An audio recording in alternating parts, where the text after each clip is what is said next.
Competition मत करना, बस घमेंड, अहंकार या और ऐसी दिशा में मत ले जाइए।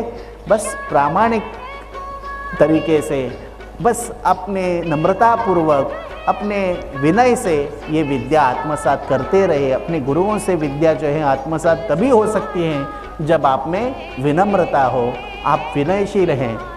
तो विद्या विनयेन शोभते, ऐसे शास्त्र हैं। तो हमें विद्या जो है वो विनयता से लेनी चाहिए।